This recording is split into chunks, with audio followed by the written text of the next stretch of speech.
Horns Up Talking Texas podcast. Just Fisher here on a quick reaction to Sark's absolute domination in the transfer portal. Nuts on the bump.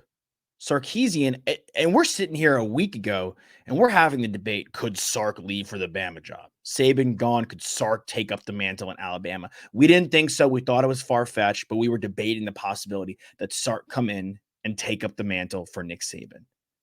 Not only does he sign the extension, he goes to the Alabama yard sale and he's cleaning house. He gets Isaiah Bond, one of the top receiver available in the transfer portal, gets him from Alabama. Amari Niblack today, number one tight end from Bama, nabs him too. Kendrick Blackshire, the linebacker, nabs him from Alabama. He's from Duncanville. We go and get him.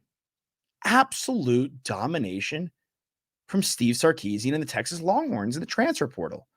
Jabbar Muhammad, the number one corner on Washington, the team that beat us in the Sugar Bowl, we are the favorites to nab him. Silas Bolden, we spoke about him the other day. Oregon State, the speedster, the returner, the receiver, we got him in the fold. Trey Moore, the edge from UTSA, Mukuba, the safety from Clemson. Obviously, we've spoken about Matthew Golden, the wide receiver, a ton.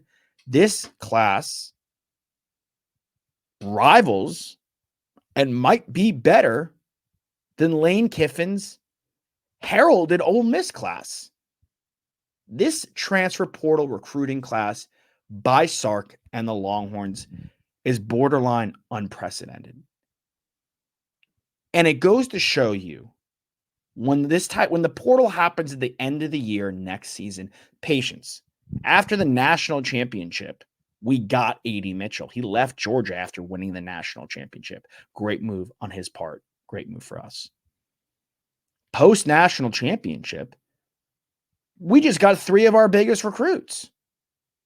Post-championship, 4, include Bolden. Maybe 5 if we actually end up getting Muhammad. So next year, transfer portal will hold our horses. Anything could happen postseason, right? This Saban news rocked Alabama, rocked Washington. Who's reaping the benefits? The Texas Longhorns. We come to collect. They're having a cookout. We brought our own plate, and we brought a garbage bag because we're taking the food home with us. We lost 2 receivers to the draft. We replaced them both. We lost our tight end to the draft. We replaced him. We are losing a linebacker to the draft. We replaced him. And I don't mean that these guys are, easy replace guys like Worthy, Mitchell, Sanders, Jalen Ford. They are not. It is tough to replace that kind of leadership and championship pedigree that Mitchell brought. The production of Worthy and Sanders, the leadership of Ford and his production at linebacker, it is tough to replace. But when push comes to shove, and it's no knock on those guys, there are very few guys that are absolutely irreplaceable. I'm not saying Golden and Bond and Bolden are going to, live up to their hype or, overshadow them, jump them statistically. We have to see it. Everything's great on paper. We have to see it unfold on the field. But the fact that we could come in here and replace those 2 guys at wide receiver with Golden, very productive at Houston, Bond, very productive, very clutch. He had the big catch in the Iron Bowl. The fact that we can replace Worthy and Mitchell with those 2 guys is fantastic. Bringing Bolden. Worthy, not only a fantastic wide receiver, all Big 12 returner. Bolden, one of the best returners in the Pac-12 for the Oregon State Beavers last year. Absolutely dominant. Fantastic replacement for Xavier Worthy in the return game at the bare minimum if that's all he does. We have a deep receiver room. We have a deep edge. We have Gabenda and we have Blackshire now. That's fantastic at linebacker. The issue, obviously, ultimately will be replacing Murphy and Sweat. And you know what? At the end of the day, like guys that at the defensive tackle position, they just have to step up and develop. But that's okay. Like Murphy stepped up and developed. Vondre Sweat stepped up and developed, right? They elevated their games. We're losing Bo Davis. It's a big loss.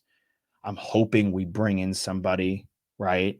Dwayne Aquina. We'll see what happens with him. He's probably weighing the offer still with Arizona. But if he stays, obviously DBU alive and well. And it still will be alive and well, especially if we get Jabbar Muhammad on over from Washington.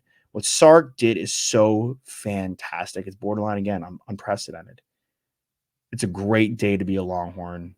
It's exciting. It's fun. We dominate the offseason. This is a place where guys want to not just come and, bring back. We want to bring the Horns back. No, they want to come and play and compete for a championship. 12-team playoff, great. The more the merrier. 14 playoff, I like our odds. If it was the same 14 playoff format, I like our odds.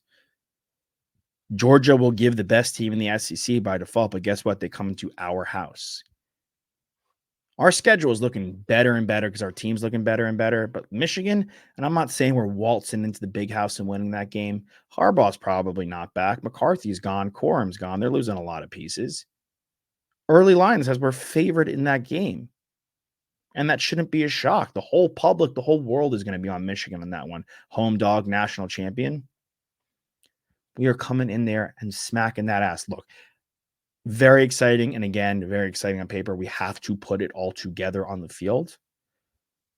But that still, at the end of the day, boils back to the development. And I like our chances of developing the guys we have coming back. Even if we didn't get half these transfers, like let's say we didn't get Bond, we don't get Nyblack, the tight ends, right?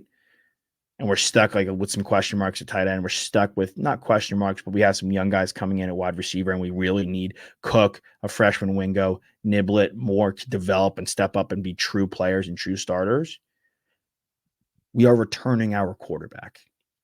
We are returning a large majority of our coaching staff, which for a team that just went to the college football playoff with the coaching carousel that continuously goes on, kind of a rarity. We have said it on the show a multitude of times. It is a miracle that one of the positions we don't have to go and get in the transfer portal is quarterback. We had 3 quarterbacks on our roster. All of them are returning to college football. We only lost one of them. And no offense to Malik, the least important one. Just the God's honest truth. Running backs, 2 of the 3 coming back and the 2 healthy ones coming back. 4 to the 5 offensive linemen. The guys we're returning are great guys to develop. The guys we were bringing in from the transfer portal are not just flashy former 5 stars. These are guys that produced.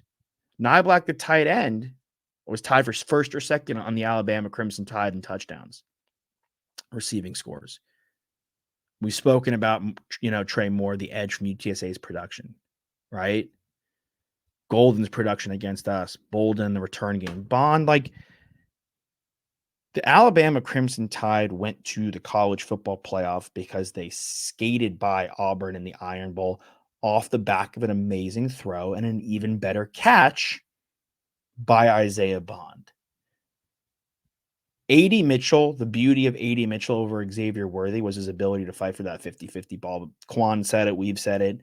A.D. Mitchell was a dog in the red zone. I think we get that with Bond. I'm hoping and anticipating we get that with Bond. And if not Bond on certain plays, we're going to get that with a massive Nyblack. He is huge. Really amazing day for Sark.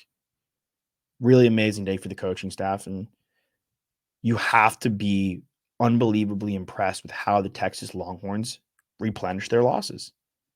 Simply fantastic. All right, that's it. Quickie, horns up, talking Texas. We'll see you guys next time.